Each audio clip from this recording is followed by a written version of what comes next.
Hello, dear students. Once again, welcome back to my channel Bookworm English Academy. I am Ankit sir. And friends, in this video, we are going to start our new chapter, chapter number 3, Discovering Tooth, the saga continues. Friends, इस video में हम बात करेंगे part 1 के बारे में.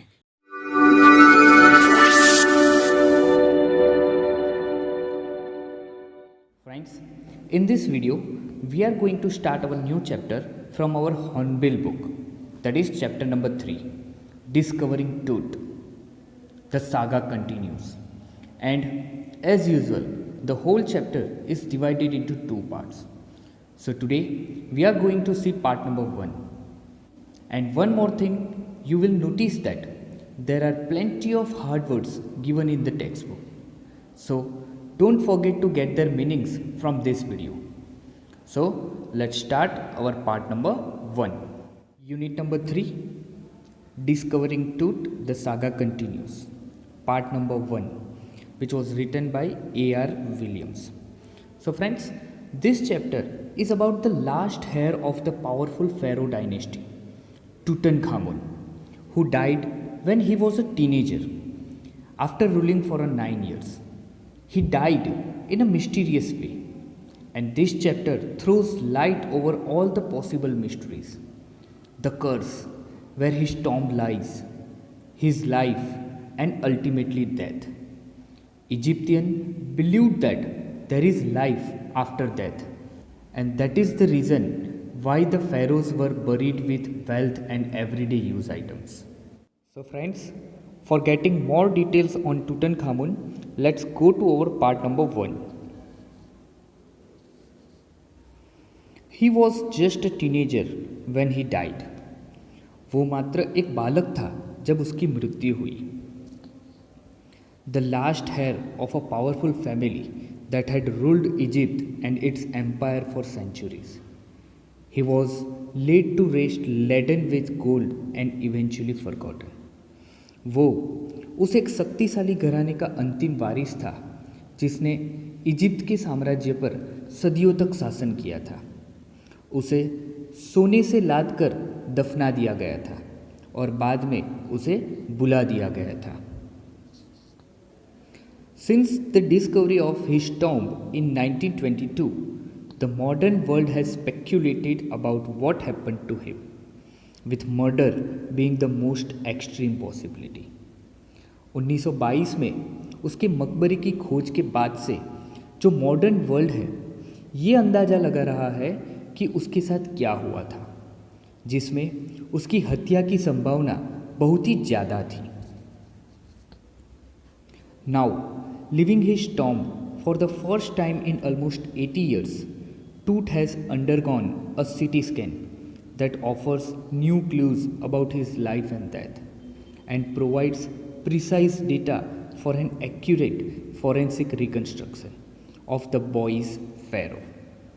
अब 80 वर्षों में पहली बार अपने मकबरे को छोड़ने से पहले टूट का सीटी स्कैन किया गया, जिससे उसके जीवन और मृत्यु के बारे में नए क्लूज मिले हैं और इसने बालक फेरो की वैज्ञानिक पड़ताल के लिए बिल्कुल सही जानकारी प्रदान की है. An angry wind stirred up ghostly dust devils as King Tut was taken from his resting place in the ancient Egyptian cemetery known as the Valley of Kings. एक भयानक आंधी ने बड़े बड़े धूल के ढेर खड़े कर दिए थे जब राजा टूट को प्राचीन इजिप्तियन कब्रिस्तान, जिसे वैली ऑफ किंग्स कहा जाता था, उसमें से उसकी आराम करने की जगह से निकाला जा रहा था. वैली ऑफ किंग्स क्या है फ्रेंड्स, वो अभी हम देखने वाले हैं. ठीक है. Dark pallid clouds had scudded across the deserted sky all day and now were veiling the stars in cascade grey. It was 6 p.m. on 5 January 2005. बड़े बड़े काले बादल पूरे दिन रेगिस्तानी आकाश पर छाए हुए थे और अब तारों पर सुरमई रंग का पर्दा डाले हुए थे. 5 जनवरी 2005 को शाम 6 बजे का समय था. The world's most famous mummy, gilded head, first into a CT scanner, brought here to probe the lingering medical mysteries of this little understood young ruler who died then 3300 years ago. विश्व की सबसे प्रसिद्ध mummy को सिर की तरफ से सीटी स्कैनर के अंदर सरकाया गया। इस स्कैनर को 3300 साल पूर्व मरे युवा शासक के बारे में जानकारी प्राप्त करने के लिए लाया गया था, जिसके बारे में बहुत ही कम जानकारी थी। All afternoon, the usual lines of tourists from around the world had descended into the cramped, rock-cut tomb from 26 feet underground to pay their respect. पूरी दोपहर दुनिया भर से आए पर्यटकों की सामान्य कतार चट्टान काटकर बनाए गए मकबरे में अपनी श्रद्धांजलि देने के लिए उतरती रही, जो कि धरती से 26 फीट नीचे था। फ्रेंड्स, यहाँ पर आप देख सकते हो, ये फ़ोटो आपकी बुक में भी दिया हुआ है, ठीक है। तो किंग्स ऑफ वैली कहाँ पर है, तो आप देख सकते हो कि यहाँ पर एक बड़ा सा फ़ोटो आपको करके जूम करके दिया हुआ है, ठीक है। तो ये वो जगह थी जहाँ पर जो हमारा टूट है उनको दफनाया गया था, और वहाँ कर इजिप्ट के जितने भी बड़े बड़े लोग फ़ैरो होते थे उनको वहाँ पर दफनाया जाता था। बिल्कुल ही उसके बगल में आप देखोगे वैली ऑफ क्वींस भी है, ठीक है। तो वहाँ की जो महारानियाँ होती थी, ठीक है, तो उनको भी वहाँ पर दफनाया जाता था। तो वो एक इजिप्ट से बिल्कुल ही करीब में एक जगह थी, ठीक है। तो चलिए आगे बढ़ते हैं।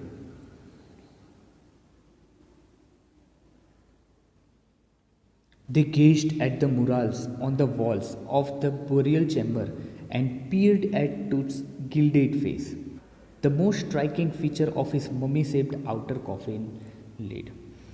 वो कब्र की दीवारों पर बने बीज चित्रों को देख रहे थे और झुक झुक कर टूट के उस गोल्ड से जड़े हुए चेहरे को देख रहे थे, जो कि उसकी बाहरी ताबूत की मम्मी की आकृति ढकने वाले ढक्कन की सबसे बड़ी विशेषता थी। आप यहाँ पर देख सकते हो, ये फ़ोटो भी आपकी बुक में दिया हुआ है, वहाँ से ही मैंने लिया है। ये एक मुराल है। मुराल क्या होता है कि एक जो पेंटिंग होती है जिसे वॉल के ऊपर जो हम पेंट करते हैं उसे हम क्या कहते हैं, मुराल्स कहते हैं। तो ऐसी ही जो पेंटिंग है वो टूट को जहाँ पर दफनाया गया था वहाँ पर ऐसी पेंटिंग्स ड्रॉ की गई थी। Some visitors read from guide books in whisper. कुछ विजिटर्स फुसफुसाते हुए गाइड बुक्स को पढ़ रहे थे। Others stood silently, perhaps pondering Tut's ultimately death in his late teens, or wondering with a shiver if the Pharaoh's curse, death or misfortune falling upon those who disturbed him was really true. कुछ ऐसे पर्यटक थे जो चुपचाप खड़े हुए थे, शायद टूट की 18 या 19 वर्ष में असामयिक मृत्यु के बारे में सोचते थे और फ़ैरो के अभिशाप के बारे में सोचकर कांपते हुए, जो कि उसकी शांति भंग करेगा, वो मृत्यु या दुर्भाग्य को प्राप्त होगा। ये वास्तव में सच था? The mummy is in very bad condition because of what Carter did in the 1920s, said Zahi Hawass, secretary general of Egypt's supreme council of antiquities, as he leaned over the body for a long first look. जाही हवस, जो कि Egypt की supreme council of antiquities के अध्यक्ष थे, जब उसने उनकी शव पर पहली बार एक लंबे समय तक नज़र डाली तो उसने कहा, मम्मी बहुत बुरी स्थिति में था। जो कुछ कार्टर ने 1922 में उसके साथ किया था उसके कारण। Carter, Howard Carter, that is, was the British archaeologist who in 1922 discovered Tut's tomb after years of futile searching. Carter, Howard Carter, जो कि एक ब्रिटिश पुरातत्व विज्ञानी था, उसने वर्षों की निष्फल मेहनत के बाद 1922 में टूट का मकबरा खोज निकाला।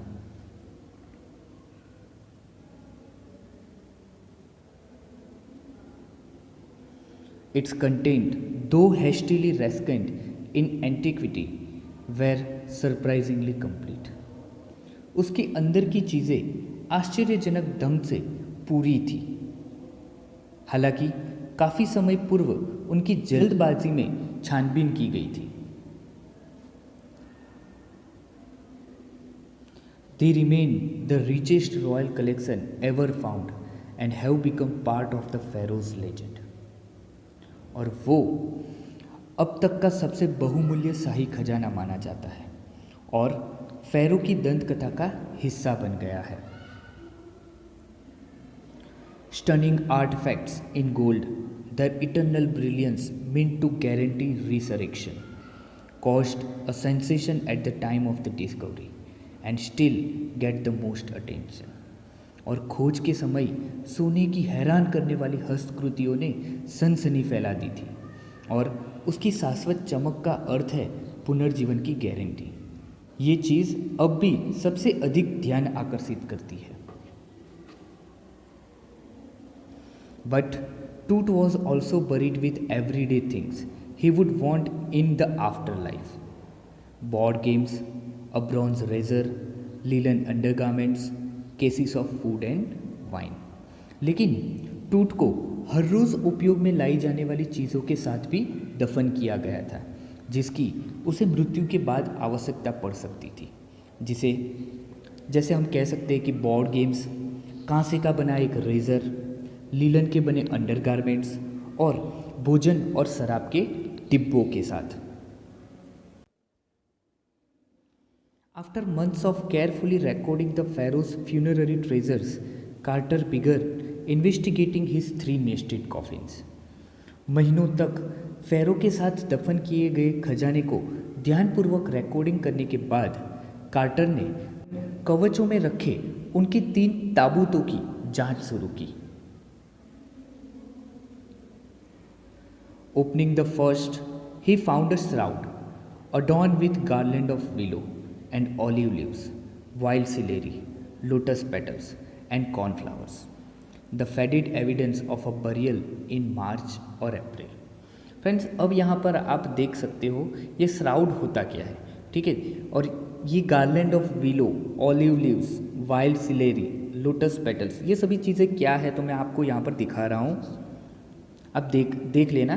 सबसे पहला फ़ोटो जो है वो श्राउड का है, ठीक है। सेकेंड जो है वो garland of willow, olive leaves, wild celery, lotus petals और लास्ट में है जो कॉर्नफ्लावर्स है। कॉर्नफ्लावर्स क्या होता है? एक फ्लावर है, ठीक है। तो ये सभी चीज़ें वहाँ पर रखी गई थी। इन सभी चीज़ों के साथ जो हमारे टूट है उनको दफनाया गया था। The faded evidence of a burial in March और अप्रैल, और इससे ये पता चलता था कि उसे मार्च या अप्रैल के महीने में दफनाया गया था। When he finally reached the mummy, though he ran into trouble, और जब वो मीन्स कौन, कार्टर, अंत में मम्मी तक पहुंचा तो वो मुसीबत में पड़ गया था। The ritual resins had hardened, cementing Tut to the bottom of his solid gold coffin. वो चिकना पदार्थ जिन्हें इस काम में यूज़ किया गया था वो बिल्कुल ही सख्त हो गया था। उन्होंने टूट को उसके ठोस सोने से बने ताबूत के नीचे चिपका दिया था। No amount of legitimate force could move them, Carter wrote later. What was to be done? बाद में कार्टर ने लिखा कि कोई भी उचित शक्ति उन्हें नहीं हिला सकती थी। हम और क्या करते?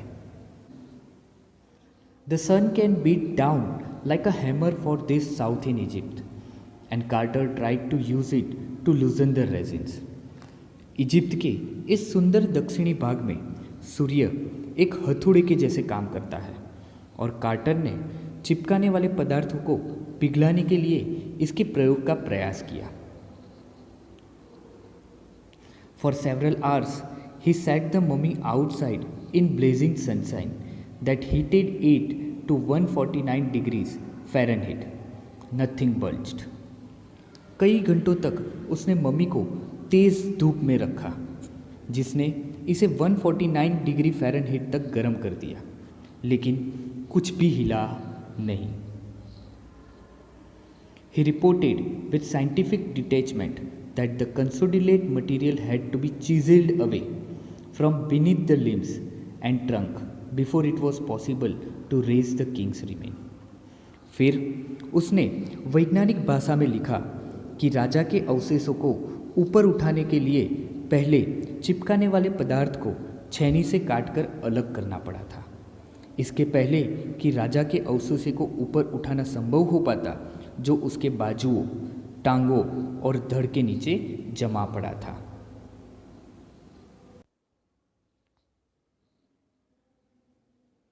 इन his defence Carter really had little choice.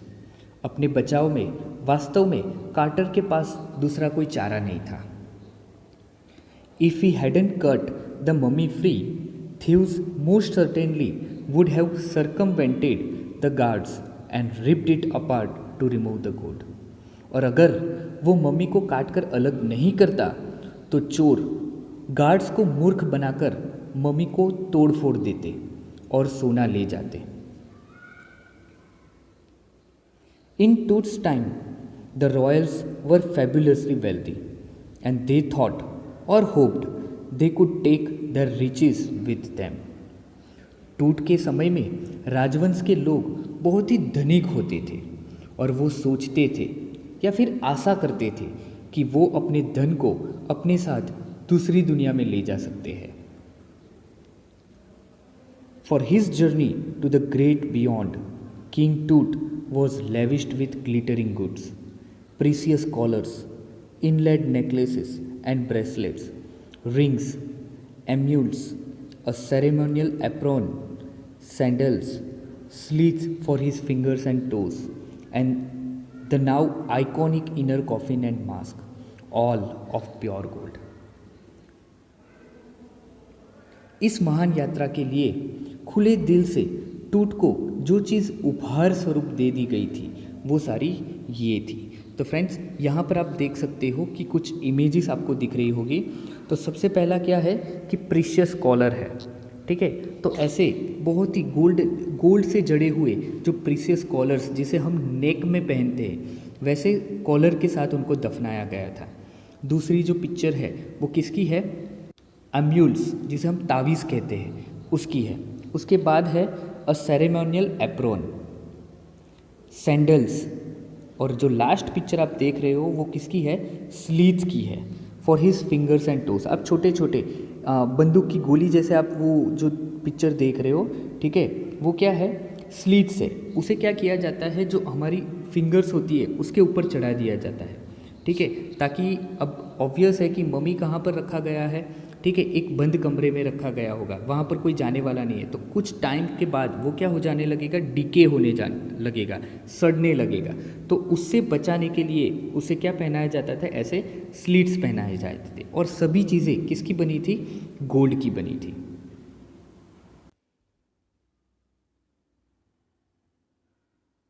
To separate Tut from his adornments, Carter's men removed the mummy's head and severed nearly every major joint. टूट को इन सभी सजावटी चीज़ों से अलग करने के लिए कार्टर के आदमियों को मम्मी का सिर अलग करना पड़ा और लगभग सभी मुख्य जोड़ काटने पड़े थे।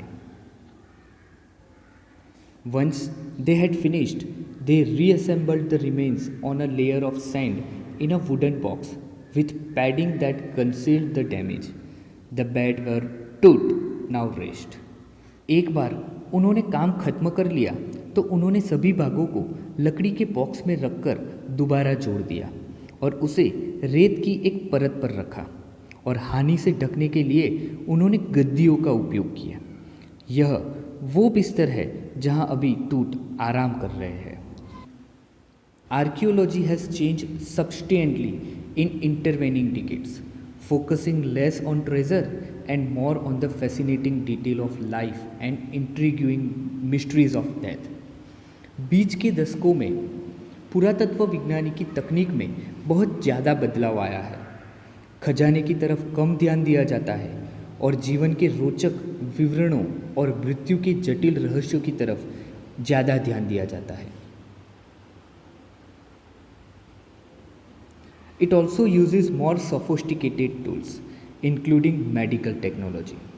इसमें अब और अच्छे औजारों का उपयोग किया जाता है, जिसमें मेडिकल टेक्नोलॉजी का भी उपयोग किया जाता है। In 1968, more than 40 years after Carter's discovery, an anatomy professor X-rayed the mummy and revealed a startling fact.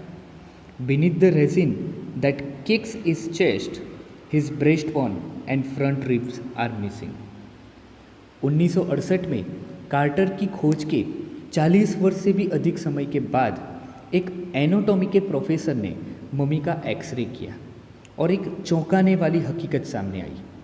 चिपकाने वाला पदार्थ जो कि उसकी छाती पर जमकर सख्त हो गया था, उसके नीचे छाती की हड्डी और सामने वाली पसलियाँ गायब थी। सो फ्रेंड्स, इस पार्ट में हम इतना ही देखेंगे। आगे का जो बाकी बचा लेसन है वो हम पार्ट 2 में कंप्लीट करेंगे फ्रेंड्स। तब तक के लिए थैंक यू सो मच।